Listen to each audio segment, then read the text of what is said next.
Bikini Gamer here, and 3.5 has just been announced. So, well, you already know the drill. Discussion video time! Let's go! Well, I am very excited for 3.5. It has a bunch of content, and I am going to be discussing and giving my thoughts on it. But, as always, for every single update video, I have to go over the current update, which is, for us right now, is 3.4. So, I will just give out the brief rundown and what I think about these events. So, yeah. First of all, I have to go over the events that are not here because they just recently ended. So, here we go. The first thing is the desert. It was pretty painful to navigate, mostly because mostly every single thing is underground. But with the Genshin interactive map, you could see the map underground. I just wish that you could see the underground map in the game as well instead of looking at the website. But it's fine. I mean, I will show you right now. If I zoom out, there you go. 100%. I 100%ed it in a week. So yeah, it wasn't really that bad to 100%. Not bad at all. It's pretty interesting though, the new bosses and the new mechanics as well. It's a very interesting map, so yeah, nothing really that special there. The next event is the Exquisite Night Chimes, which is just the Lantern Rite event. It's not really that bad either. The minigames are fun, the boat riding is fun, free primos and free rewards, so yeah, can't complain there. Also, the Iridescent Splendor, the Lantern Rite gifts where you can get the login bonuses, that's also pretty good too. Free multi, as always. Free multis are pretty good. So yeah, I'll take those. The next event as well is the Second Blooming event, which is basically the Lisa event, where you go to where you go over domains and then you fight in the domains, and then once you do that, you could get Lisa's costume for free. So yeah, that's pretty cool. There's also the Ayaka costume as well, which I already did show you. I have it. So yeah, there you go. There's the Ayaka costume. The next event is the Almighty Arataki Extraordinary and Exhilarating Extreme Beetle Battle Brawl. Oh my goodness, that is a long title. But you already know, Ito makes long titles anyway. So yeah. It's not really that bad. I mean, there are ways to exploit the enemies in this game mode. So yeah, it's not that bad. Pretty fun game mode. Next is the Warrior Spirit. It also basically gives context to Ayaka's costume in this event. It's just a parry event from the last few updates. Yeah, Warrior Spirit is literally just a parry event. So yeah, nothing really that special there. And I think that's pretty much it for everything. I did not record the Beto and Klee TCG videos yet, but I will someday. Soon, basically.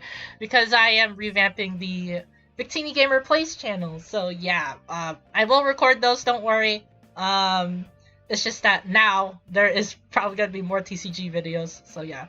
Well, anyways, enough about that. Let's go over 3.5. I don't know why I clicked off of that, but yeah, there we go. Okay, it's time to go over 3.5. I'm just gonna be clicking off, so you basically won't see the mouse anymore. So yeah, here we go, version 3.5. Windblume's Breath is what it's called.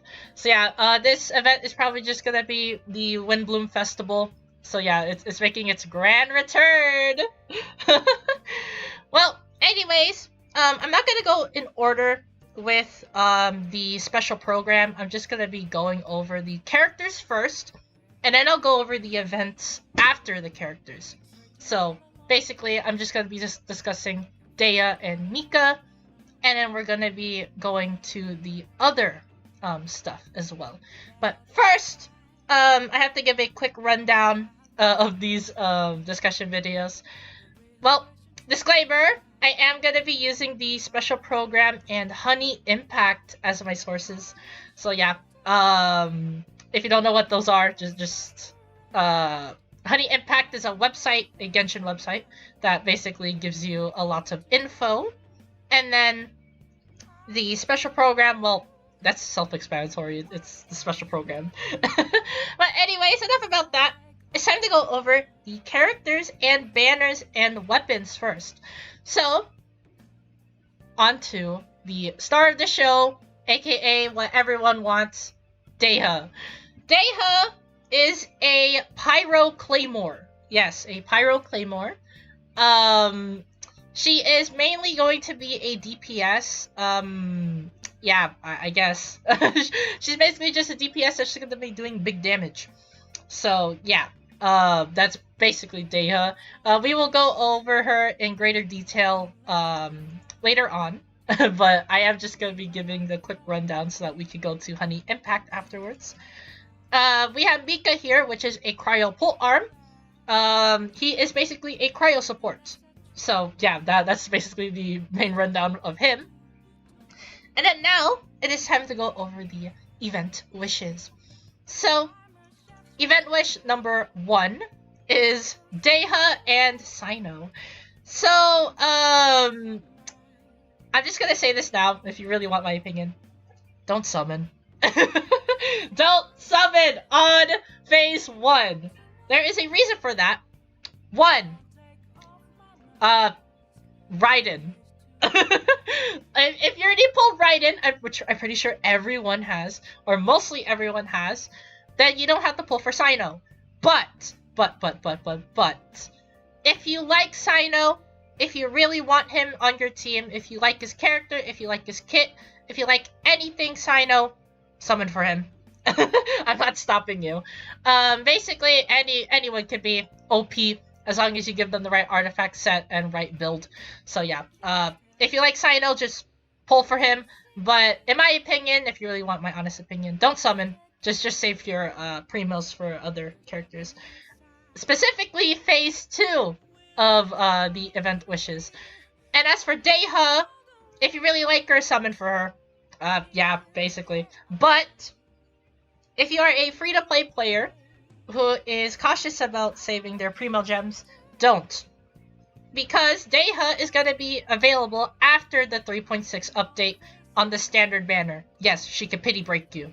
So basically, it's better to get pity broken and get her than just get her right away. So yeah, save your primos. Phase 1 is not really worth summoning for.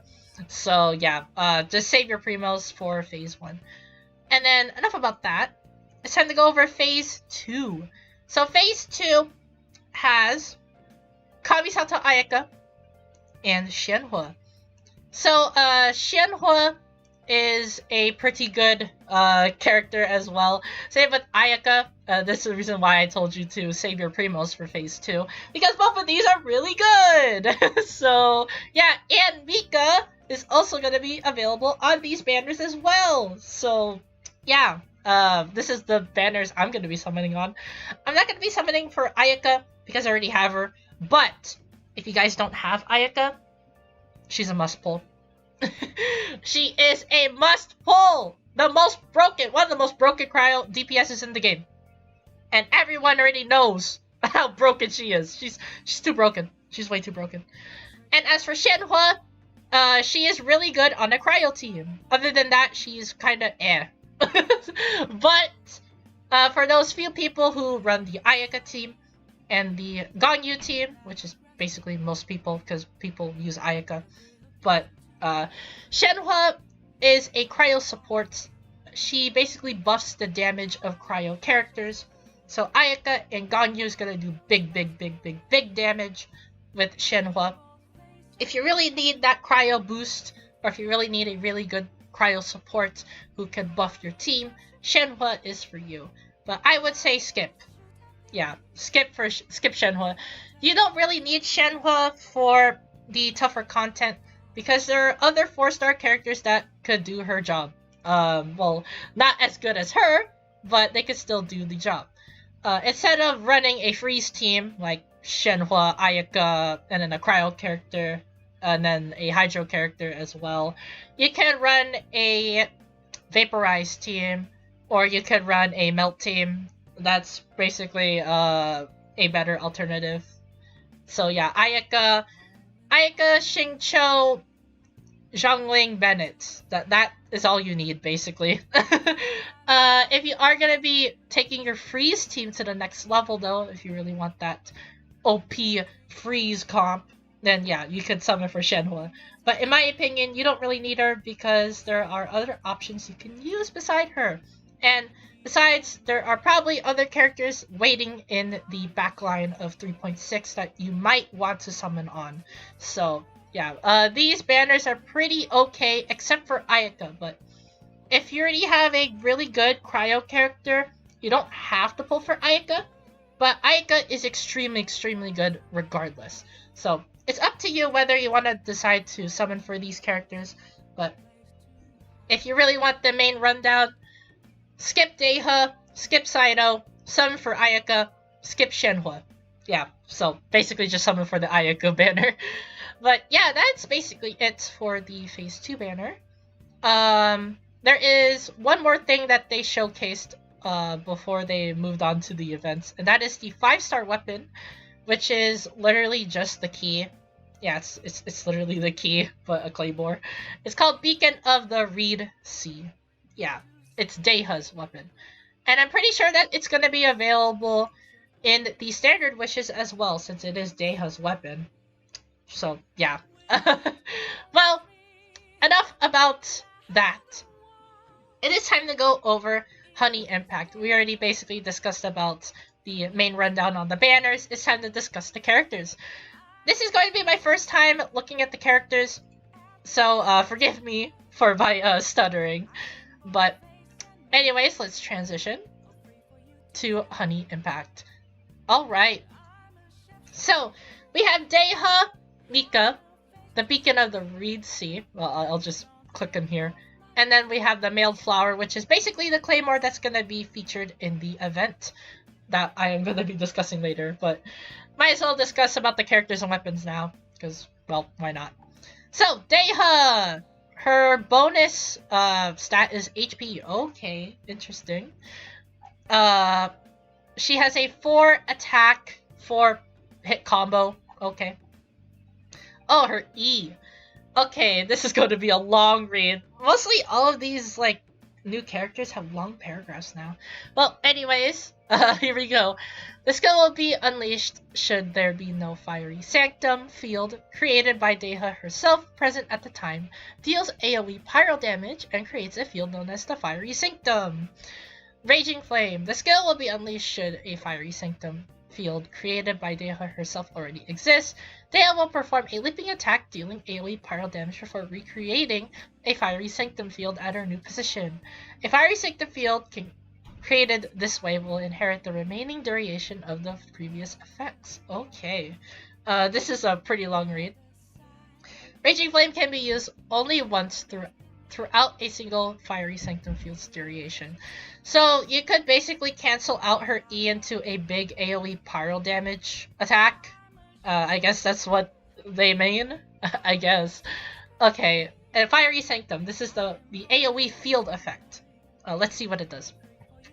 When an opponent within a Fiery Sanctum field takes damage, the field will unleash a coordinated attack, dealing AoE pyro damage to them based on dehya's max attack and HP. Okay, attack and max HP. That is, she scales off of that. So she's a Hu Tao. She's a Hu Tao. Okay. Active characters within this field have their resistance to interruption increased, and when such characters take damage, a portion of that damage will be mitigated and flow into Redmane's blood. Dehya will then take this damage over 10 seconds. When the mitigated damage stored by Redmane's blood reaches or goes over a certain percentage of dehya's max HP, she will stop mitigating damage in this way. Only one Fiery Sanctum created by dehya herself can exist at the same time. This is pretty interesting. This is the first that ever happens.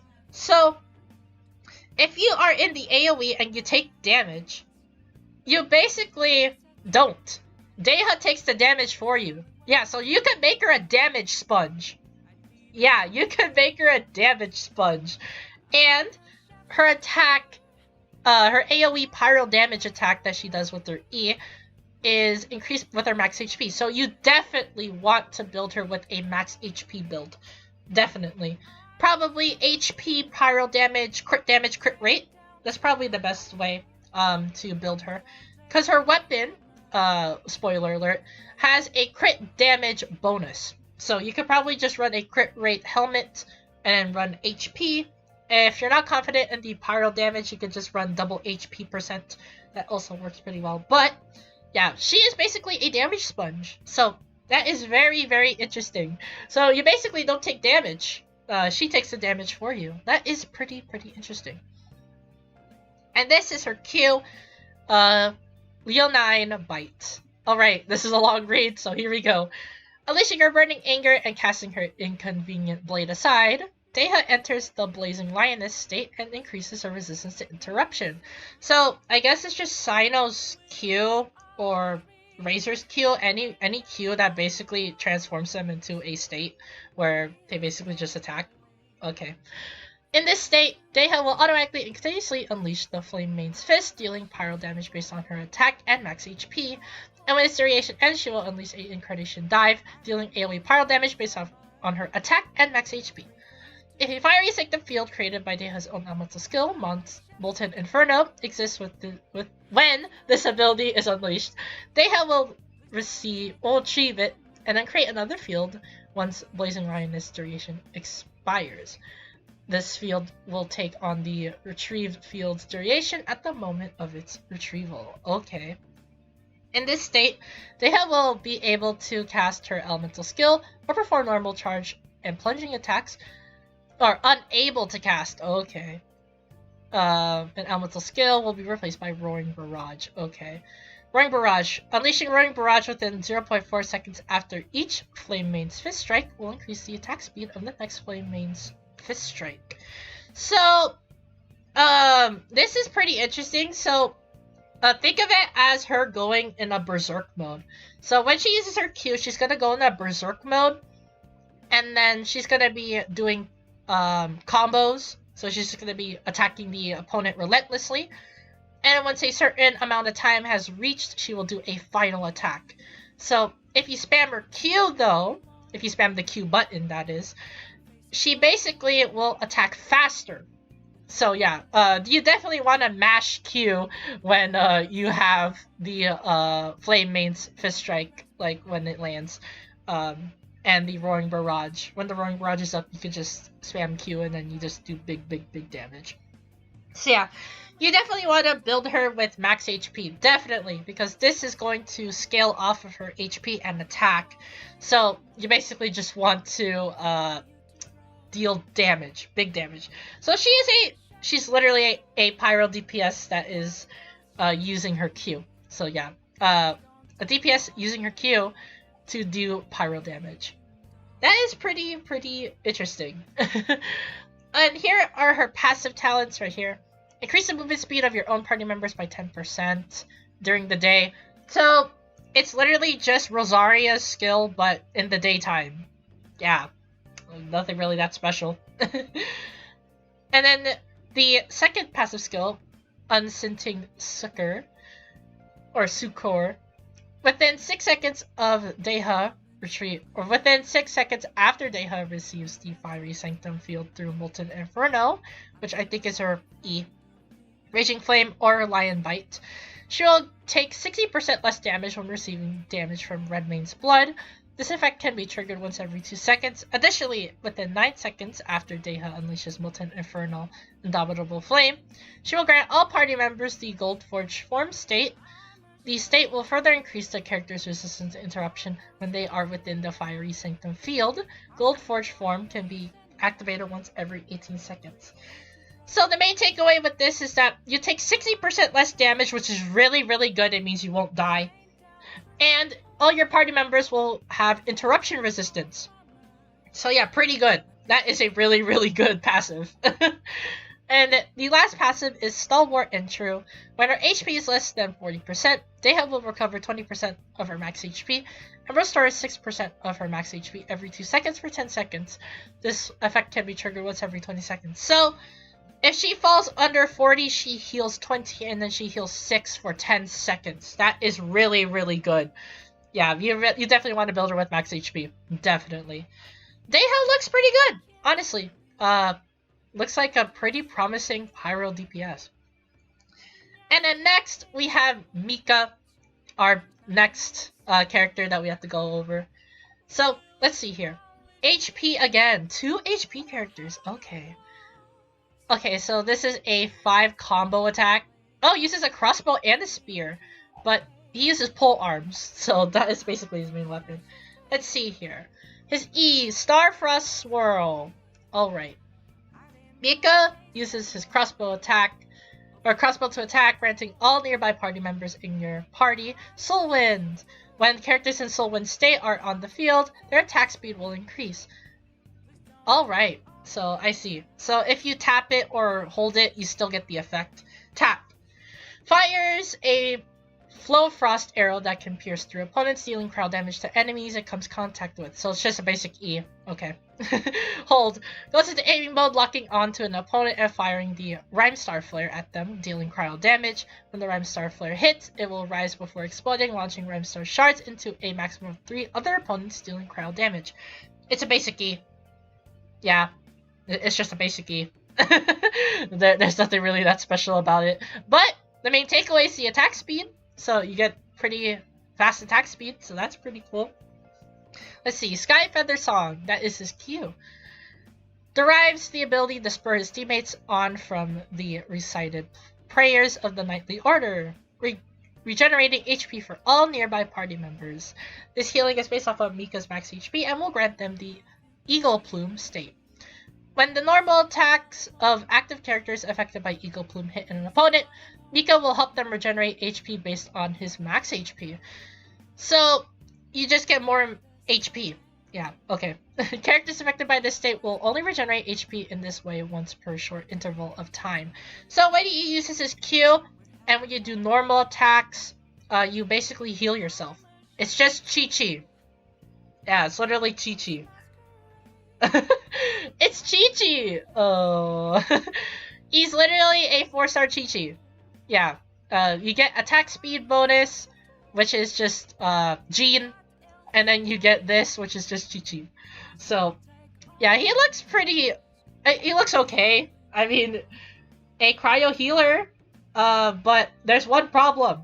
Diona exists. So, yeah. Well, anyways, on to the passive skills. So let's see here. Demarcation displays the location of nearby resources unique to Mondstadt on the minimap. It's Klee's ability. But now it's accessible to 4 stars now, so if you pull him, you don't really need Klee anymore. So yeah, pretty cool. And then the second passive, Suppressive Barrage. Per the following circumstances, the Soul Wind state caused by Starfrost Swirl will grant characters the Detector effect, increasing their physical damage by 10% when they are on the field. So you basically get a damage bonus as well as an attack speed bonus. Okay, that's pretty cool. If the Flow Frost arrow hits more than one opponent, each additional opponent hit will generate 1 Detector stack. When a Rhyme Star shard hits an opponent, it will generate 1 Detector stack. Each Rhyme Star shard can trigger the effect 1 time. So, the more stacks you have, the more physical damage you do. So, I guess that's pretty cool. The Soul Wind state can have a maximum of 3 Detector stacks, and a Star Swirl is cast again during this duration. The pre-existing Soul Wind state, and all its Detector stacks will be cleared. Okay.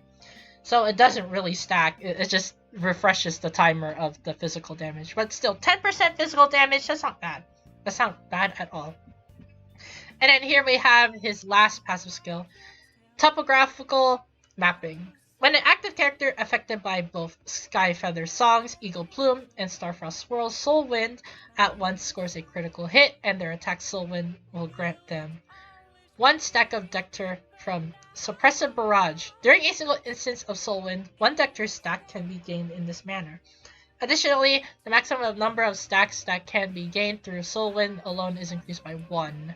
So, you just get more stacks for your other passive, which basically gives you 10% physical damage as well as gaining a attack speed bonus and healing.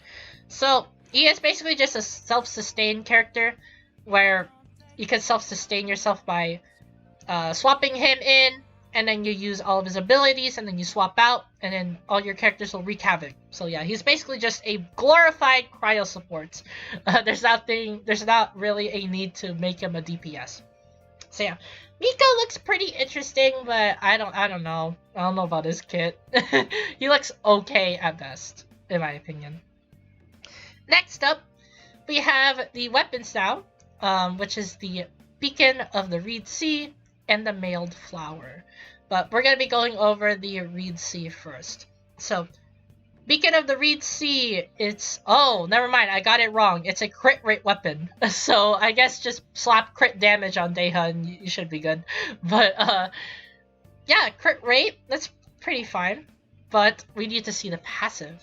After the character's elemental skill hits an opponent, their attack will increase by 20% for 8 seconds. After the character takes damage, their attack will be increased by 20% for 8 seconds.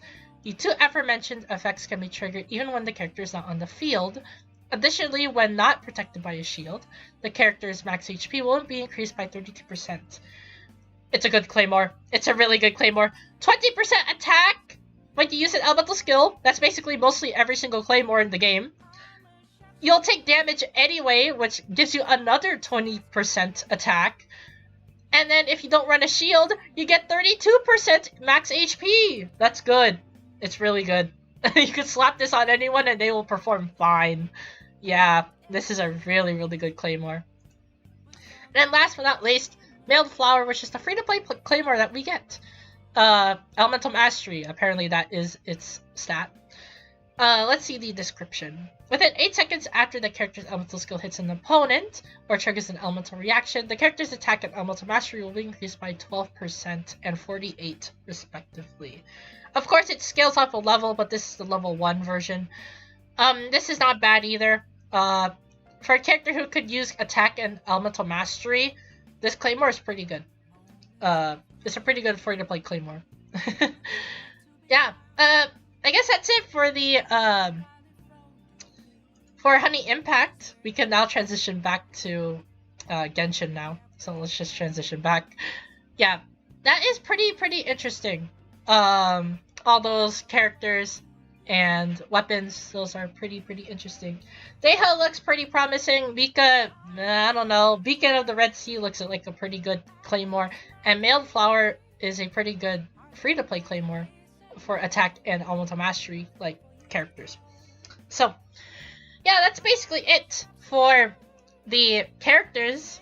Now it is time for the events, which I am going to be breezing through quickly. So yeah, here we go! Are you ready? Because I am. So the first thing that we're going to be discussing is the Hangout event. So Farazan, we're getting our Hangout event Series 8 with the Farazan. So yeah, this is just going to be the only Hangout event that we're going to get. It's just Farazan. But it's pretty good. We can know more about Farazan's character. She was just shadow dropped. So yeah, learning about Farazan's character more is pretty good. The next thing is the Archon quest. So we're gonna get a new Archon quest. Same with dehya. Dehya's gonna get a new story quest as well. But more importantly, the Archon quest is coming out. So we're gonna be learning more about Conria and the other backstory of Dainsleif. So yeah, it's pretty cool. Can't wait for that. The next thing that we're gonna be discussing about is the Windblume's Breath, which is the Windblume Festival again. So we're basically gonna get a lot of rewards again as the aforementioned Mailed Flower claymore that we're gonna get for free. We're also gonna get the Crown of Insight, free crown, Primal Gems, talent materials. You already know these event rewards. You get a ton of free rewards. Do it. Just do it. the next thing that we're going to be discussing about is Spices from the West. Remember this event where you have to do quick time events? Yeah, it's literally the same thing. It's literally the same Liyue Spices from the West event where you just mix powders and stuff, and then you get a lot of good stuff. So yeah, pretty good. The next thing that we're going to be discussing about is the Fungus Mechanicus. So remember Theater Mechanicus? Remember the fungi event? Combine those two together and you get this. So instead of using the Mechanicus to fight off the mushrooms, use the mushrooms to fight off the Mechanicus. Yeah. That's basically it. Looks like a fun event. Definitely do it for the rewards. Definitely. The next thing that we're going to be talking about is the Vibro Crystal verification. Remember the last Vibro Crystal event? It's literally the same thing here. It's literally a domain. You fight enemies. You gain buffs. That's pretty much it. Primos, weapon essential materials, Mora, wits, and enhancement ores. Yeah, the works. Just do it. Primos, man. You need all of them. You need all of them, definitely. And then the next thing, or the second to last thing that we're going to be talking about, the Late Line Overflow event. It's back! So free wits, free Mora, you already know the drill, free stuff. And then the final thing that we're going to be talking about is the TCG. So, of course there's a new rule set, but I'm more interested in the 3 new cards that you see right now, which is Kokomi, Iula, and Kujo Sara. So yeah, these 3 new cards are going to be featured in the next update, which reminds me that I have to do the Klee and Beto TCG videos. I will also be doing Kokomi's, Iula's, and Sara's as well. So yeah, look forward to those. But other than that, that is basically it for the update. It's not really that bad, really. So that is basically it for 3.5. Pretty cool. I did promise that it was gonna be quick, but we already went over 32 minutes, so might as well wrap this up right now. So yeah. Well, anyways, thank you guys for watching this 3.5 discussion video. Like the video if you liked the video. Subscribe to the channel if you're new. I upload Genshin videos once a week, so if you do like that sort of content, be sure to subscribe and turn on the notification bell to not miss out on a single Genshin upload. Also comment down below, what do you think of 3.5? Is it fun? You think it looks interesting? Are you gonna summon for the characters that are featured? Dehya, Mika, Ayaka, Cyno, Shenhe? Let me know in the comments down below. And as always, thank you guys for watching this 3.5 discussion video. And I'll see you guys in the next Genshin video. I can't tell you how to see me. Just a cage of bones. There's nothing inside. Will it all